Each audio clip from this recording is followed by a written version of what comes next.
Hotline 107. Domestic violence cases in Mongolia are increasing.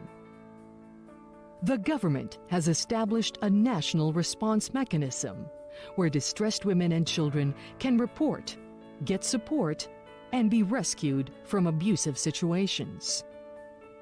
It starts with a call to the Hotline 107 or the Police Hotline 102. Depending on their needs, women in distress are given counseling or moved to shelters. If they want to know their legal options, the women can also call the National Legal Institute. Women can also call an NGO helpline for psychological counseling, legal help, and shelter. Both services, however, are only available from 8 to 5. And then, COVID-19 happened. Hotline 107. Can I order food? Hello, ma'am. This is Domestic Violence Hotline 107. Ma'am, you cannot talk? Do you have vegetables? Is someone there with you preventing you to talk? Yes.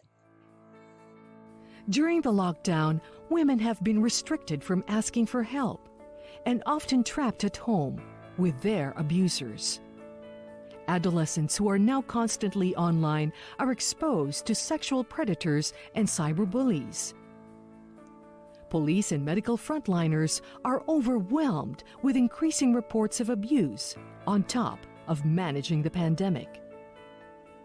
ADB's emergency assistance to Mongolia covers not just COVID-19 management, but also the additional crisis of domestic violence.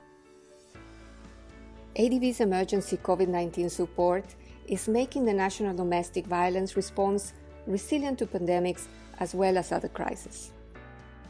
With most communication channels going online, ADB is expanding the digital options for women and children.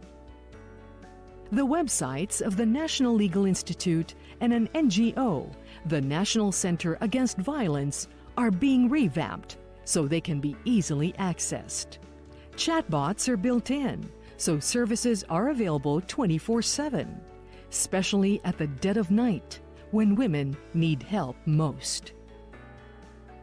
ADB is also assisting the Mongolian government and NGOs to reach adolescents so they will be able to recognize predatory behavior, protect themselves, and know when and where to ask for help.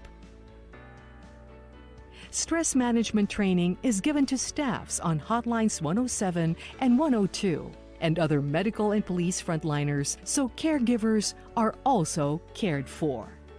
To keep them safe from COVID-19 while providing services, protective gear is given to shelters, and equipment such as ultrasound machines are provided to police, so the women do not need to go to hospitals. Ultimately, when we invest in addressing and preventing domestic violence, we also invest in pandemic management. These investments also contribute to improved health security and more sustainable economic recovery. ADB's emergency COVID-19 support is making reporting and rescue safer for women, especially in doubly difficult times.